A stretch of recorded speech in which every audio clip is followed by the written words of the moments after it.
This channel does not promote any violent, harmful, or illegal activities. All content provided by this channel is meant for an educational purpose only.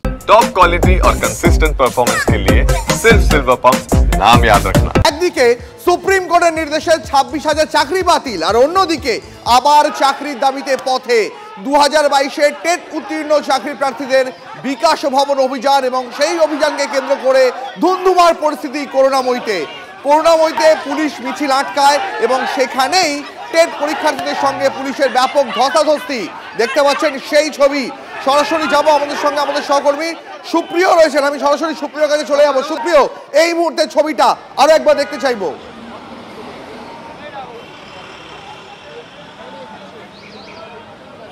দীপ, দেখো কিছু সময় আগেই কিন্তু এই বিকাশ ভবনের একেবারে সামনের যে রাস্তা, এখানে ব্যাপক উত্তেজনা তৈরি হয়েছিল এবং এই মুহূর্তেও যে ছবি তুমি দেখতে পাচ্ছ, আমার ক্যামেরা পার্সন সুদেব দেখাচ্ছে যে একেবারে বিকাশ ভবনের সামনের যে গেট রয়েছে বা মেন গেট, সেই গেটের সামনে গার্ডরেল দিয়ে ব্যারিকেড করে ঘিরে রাখা হয়েছে। বিশাল সংখ্যক মহিলা পুলিশ থেকে শুরু করে বিধাননগর কমিশনারেটের পুলিশ বাহিনী মোতায়েন রয়েছে এবং বেশ কিছু চাকরি প্রার্থী, মূলত 2022-এর টেট পাস বা টেট উত্তীর্ণ যারা চাকরি প্রার্থীরা রয়েছেন, তারা তাদের নিয়োগের দাবি নিয়ে ফের এই বিকাশ ভবনের একেবারে গেটের সামনে এসে বিক্ষোভ দেখাতে শুরু করেন। তারা বিকাশ ভবনের ভেতরে ঢোকার চেষ্টা করলে গার্ডরেল দিয়ে কর্তব্যরত পুলিশ কর্মীরা তাদেরকে বাধা দেয় এবং তারপরেই আমরা যেটা দেখতে পেলাম, একেবারে বিকাশ ভবনের সামনের রাস্তায় শুয়ে পড়ে চাকরি প্রার্থীরা যারা এসেছিলেন তারা বিক্ষোভ দেখাতে শুরু করেন। তাদের স্লোগান শাউটিং চলে এবং তার পরবর্তীতে প্রিজন ভ্যানে করে সেই সমস্ত চাকরি প্রার্থী যারা বিক্ষোভে সামিল হয়েছিলেন তাদেরকে ইতিমধ্যেই আটক করে নেওয়া হয়েছে। কিছু সময় আগেই যে উত্তেজনা তৈরি হয়েছিল সেই পরিস্থিতি কিছুটা হলেও স্বাভাবিক হলেও এখনও কিন্তু ব্যাপক সংখ্যায় পুলিশ এখানে মোতায়েন রয়েছে এবং চাকরি প্রার্থীরা যারা 2022 সালে টেট উত্তীর্ণ বলে নিজেদের দাবি করছেন, তাদের যেটা বক্তব্য বা দাবি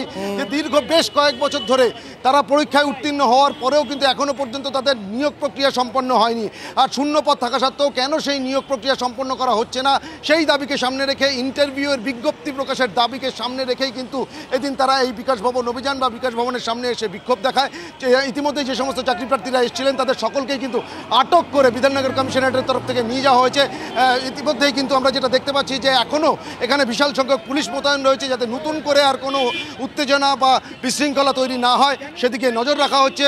আর বিকাশ ভবনের সামনের দিক থেকে করুণাময়ীর দিকের যে রাস্তা, সেই রাস্তা বেশ খানিকটা সময়ের জন্য কিন্তু যান চলাচল সম্পূর্ণরূপে এই বিক্ষোভকারীদের যে বিক্ষোভ সেই কর্মসূচিকে কেন্দ্র করে স্তব্ধ হয়ে গেছিল। তবে এই মুহূর্তে যান চলাচল আবার শুরু হলেও এখনও বিশাল সংখ্যায় পুলিশ বাহিনী মোতায়েন রয়েছে যাতে নতুন করে কোনো বিশৃঙ্খলা তৈরি না হয় বা চাকরি প্রার্থীরা আবার যাতে বিক্ষোভ দেখাতে না পারেন সেদিকে কিন্তু সেদিকে আমাদের নজর থাকবে। আপাতত সুপ্রিয়, তোমাকে অনেক ধন্যবাদ।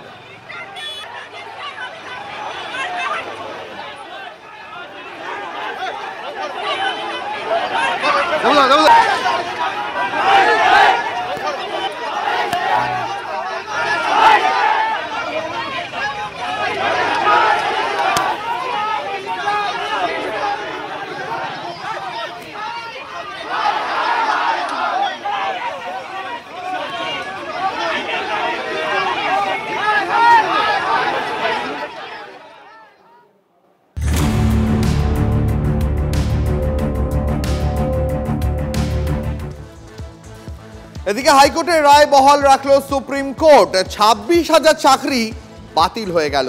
2016 এসএসসির পুরো প্যানেলই বাতিল করে দিল দেশের শীর্ষ আদালত।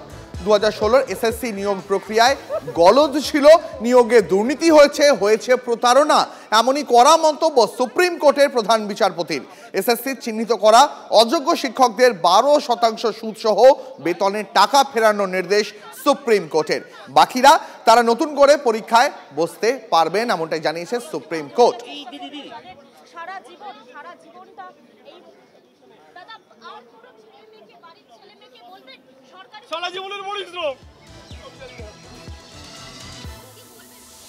আপনাদের দেখাচ্ছি সুপ্রিম কোর্টে আজ সুপ্রিম কোর্টের ভিতরে যে সওয়াল জবাব চলে সেটা দেখাচ্ছি। সুপ্রিম কোর্ট যে নির্দেশ দিয়েছে সেটা দেখাচ্ছি। নিয়োগ প্রক্রিয়ায় যে গলদ ছিল 2016-এ, তেমনটাই কিন্তু বক্তব্য সুপ্রিম কোর্টের। 2016 এসএসসি নিয়োগ প্রক্রিয়ায় গলদ, দুর্নীতি, প্রতারণা হয়েছে, এমনটাই নির্দেশ সুপ্রিম কোর্টের প্রধান বিচারপতির। এসএসসি চিহ্নিত করা অযোগ্য শিক্ষকদের 12% সুদসহ বেতনের টাকা ফেরানোর নির্দেশ। বাকিরা তারা নতুন করে পরীক্ষায় বসতে পারবেন।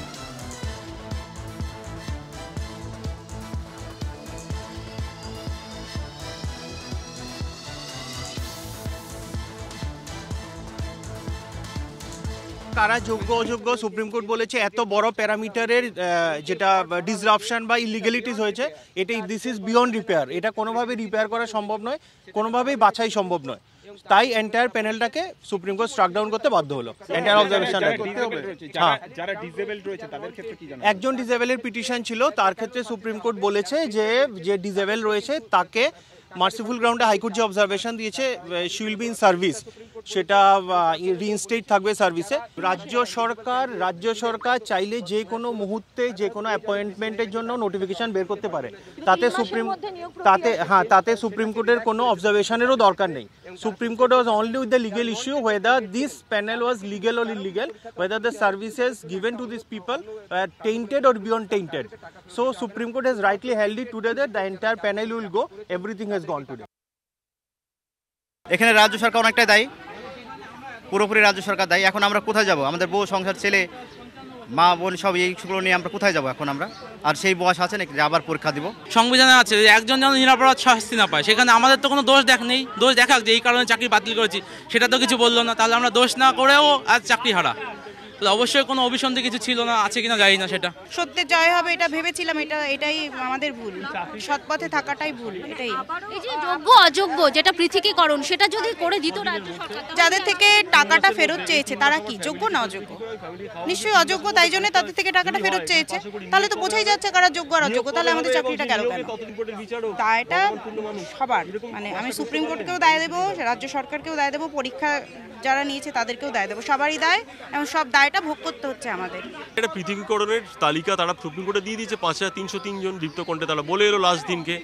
5303 সংখ্যাটা, এত সংখ্যাটা পেয়ে গেল এত কিছু জানার পরেও আমি জানি না, আমি বলতে পারছি না, বুঝলেন তো।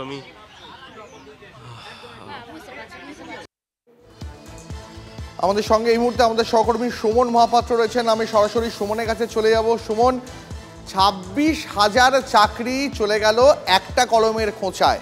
ভাবুন তো এর দায় কে নেবে? একটা নিয়োগ প্রক্রিয়া, সেই গোটা নিয়োগ প্রক্রিয়ায় গলদ ছিল, দুর্নীতি হয়েছে, প্রতারণা হয়েছে, এমনই কড়া মন্তব্য সুপ্রিম কোর্টের প্রধান বিচারপতির। এসএসসি চিহ্নিত করা অযোগ্য শিক্ষকদের 12% সুদ সহ পুরো বেতনের টাকা ফেরানোর নির্দেশ সুপ্রিম কোর্টের।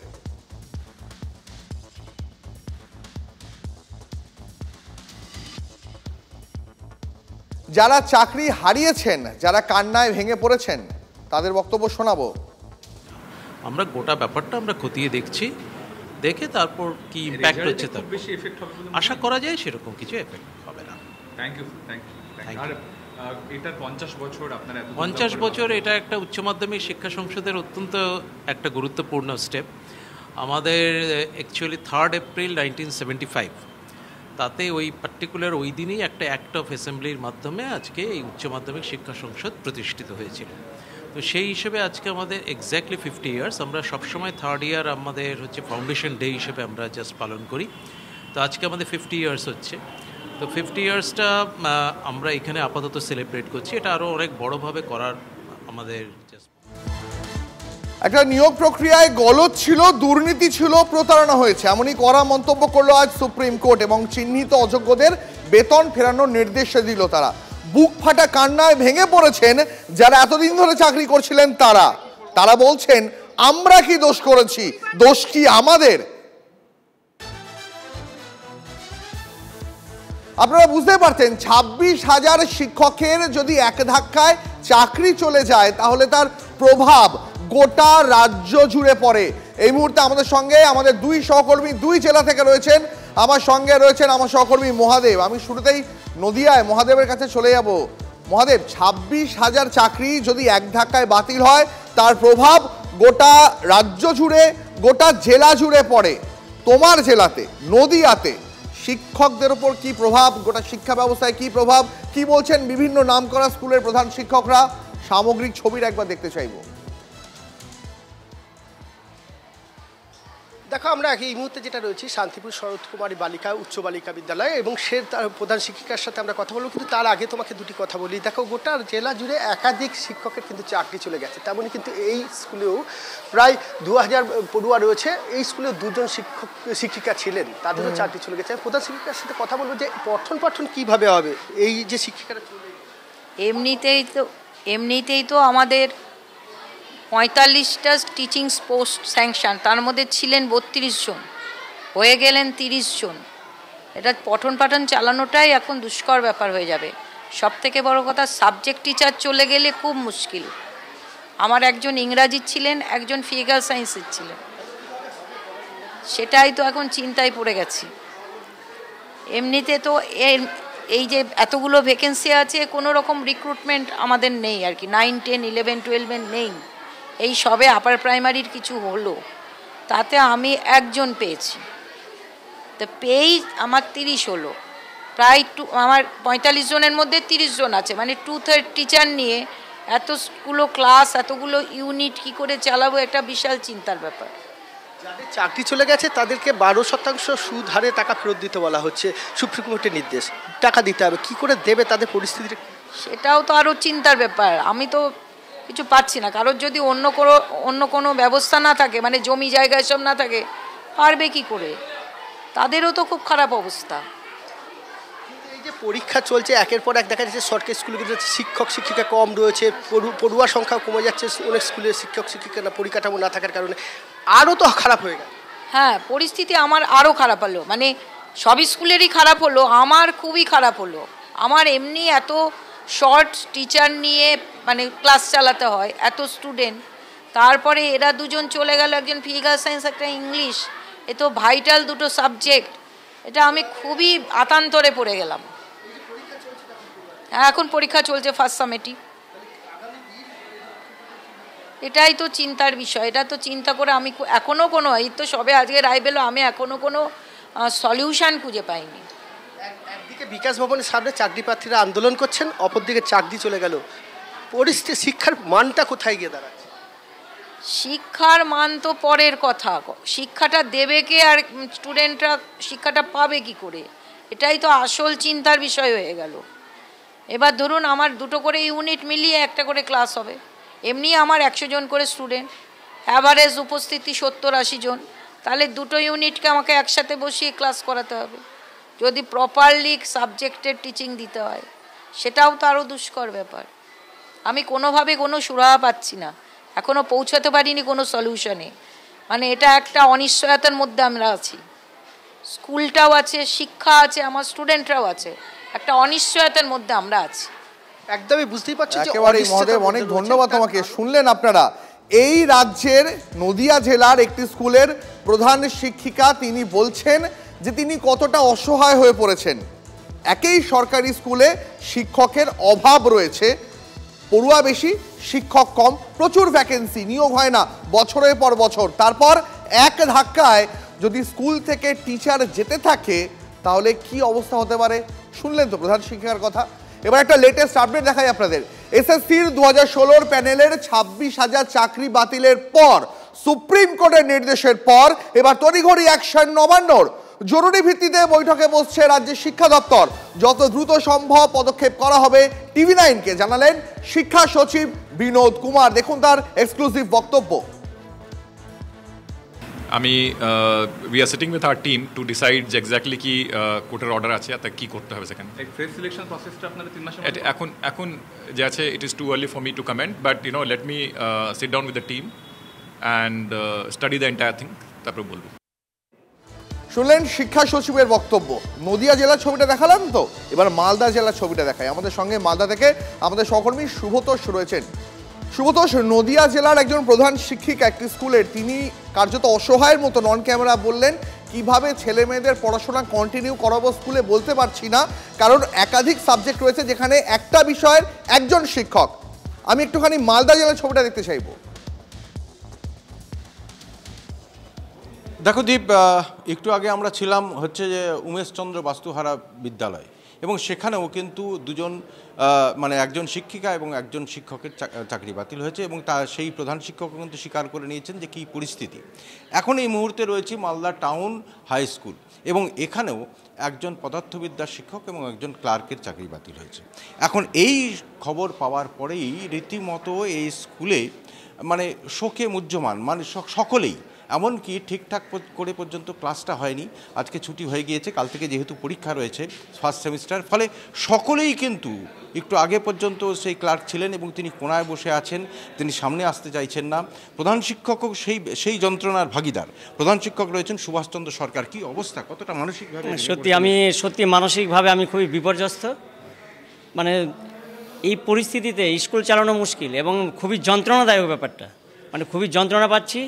মনের দিক থেকে মানে খুবই অশান্তিতে ভুগছি এবং মানসিক দিক থেকে আমি সত্যি খুবই বিপর্যস্ত। এবং আমাদের কলিগ যাদের সম্বন্ধে এগুলো শুনতে পাচ্ছি, মানে তারও মানসিক দিক থেকে খুবই বিপর্যস্ত। এবং তারা আমাদের সঙ্গে একদিন কাজ করেছেন, তাদের দেখে মনেই হয়নি যে তারা অযোগ্য হতে পারেন, এটা কখনো মনেই হয়নি।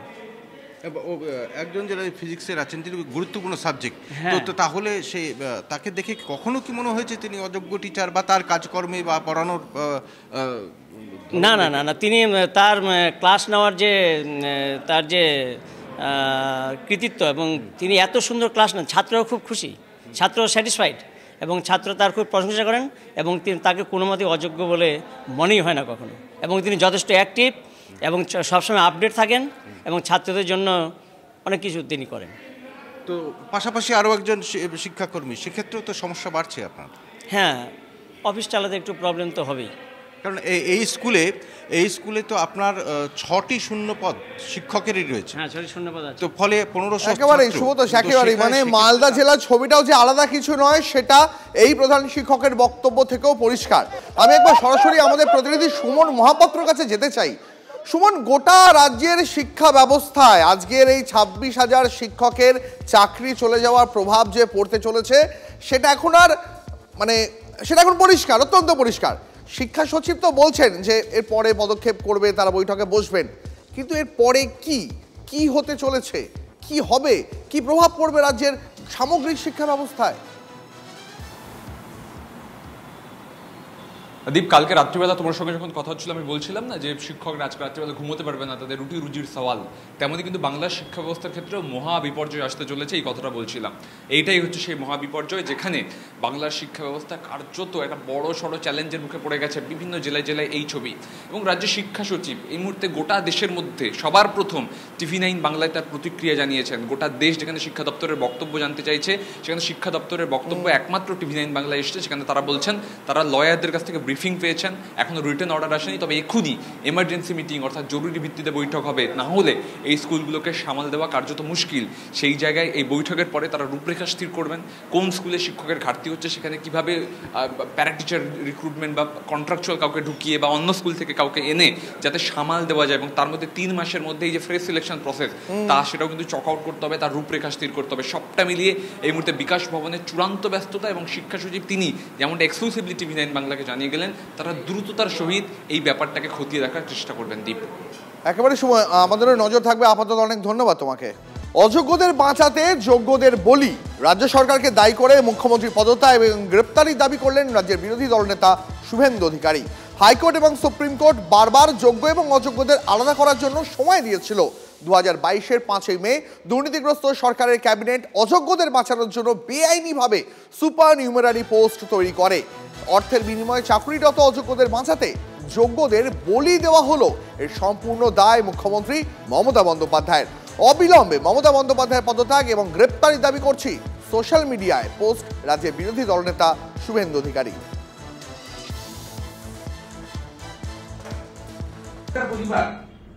আমি ধরে নিলাম যে 19,000 যদি জেনুইন হয়, 19,000 পরিবার, তারা এতদিন ধরে প্রায় 16 সাল থেকে আজকে 24 সাল 8-9 বছর চাকরি করার পরে তাদের যদি চাকরি চলে যায়, টাকা ফেরত দিতে হয়। তারা বিবাহ করে ফেলেছে, তাদের সন্তান সন্ততি হয়ে গেছে, তাদের বাবা মারা তাদের উপর ডিপেন্ডেন্ট হয়ে গেছে। তারা এই চাকরি রেখে ব্যাংক থেকে লোন নিয়েছে, বাড়ি করেছে, বোনের বিয়ে দিয়েছে, অনেক কাণ্ড করেছে। হ্যাঁ, ছেলে আবার করেছে। এবং এক্ষেত্রে আপনারা বলবেন যে তাহলে সবাই থাকুক, যে পেয়ে গেছে ভুল করেও যদি পেয়ে গিয়ে থাকে, এত কোনো কথা হতে পারে না। আপনি কেন যোগ্য অযোগ্য বাছাই করবেন না? ডাল মে কুছ কালা হয়, তো ডাল আর কালাকে আলাদা কেন করবেন না? কিন্তু দায়িত্ব এসএসসি। এসএসসি এক তো government of India party, union government party, CBI party, অসংখ্য সংগঠন, চাকরিজীবীদের সংগঠন, কর্মপ্রার্থী সংগঠন party, they are the secondary. আপনার কথাই তো এসএসসি শুনতে চাইছে বেশি করে চিফ জাস্টিসের বেঞ্চ। আমরা তো লয়ারকে বলতে পারি না, এটা তো আমাদের লিমিটেশন ক্রস করে যাবে। আমরা কেন এসএসসি লয়ারকে ডাইরেক্ট বলবো? সে কেন আমাদের কথা শুনবে? আমাদের কথা এসএসসি কে বলতে হবে। এদিকে 2016 এসএসসির গোটা প্যানেল বাতিল হয়েও চাকরি থাকছে ক্যান্সার আক্রান্ত শিক্ষিকা সোমা দাসের। সরকারের গাফিলতিতে এই অবস্থা। টিভি9 বাংলায় একমাত্র প্রতিক্রিয়া সোমা দাসের। দুর্নীতিগ্রস্ত অবশ্যই আছে, যে দুর্নীতির জন্যই আমি সহযোদ্ধাদের সঙ্গে আমি লড়াইটা আমরা শুরু করেছিলাম। আমাদের দাবি ছিল যে যারা দুর্নীতিগ্রস্ত হয়ে চাকরি পেয়েছে, যারা শিক্ষকতার পেশায় যুক্ত হয়েছে, তাদের যেমন বাতিল করা হোক এবং যারা তাদের চাকরি দিয়েছে তাদের যেমন কঠোর শাস্তির ব্যবস্থা করা হোক। তার সঙ্গে যারা বঞ্চিত তাদের চাকরি যেন তারা ফিরে পায়। কিন্তু কখনোই যারা সঠিকভাবে যারা যোগ্যতায় চাকরি পেয়েছে তাদের চাকরি বাতিল হোক, এটা কখনো চাইনি। কিন্তু এই রায়ে তাদের চাকরিটা অবশ্যই দুঃখ এবং দুঃখজনক। এই মুহূর্তে যে ছবি দেখতে পাচ্ছেন আপনারা দুর্গাপুরের নেপালি হিন্দি উচ্চ বিদ্যালয়ের ছবি। সেখানকার 8 জন শিক্ষক শিক্ষিকা তাদের চাকরি গেছে। শীর্ষ আদালতের নির্দেশ শোনার পর টিচার্স রুমে বুক ফাটা কান্না চাকরি হারাদের।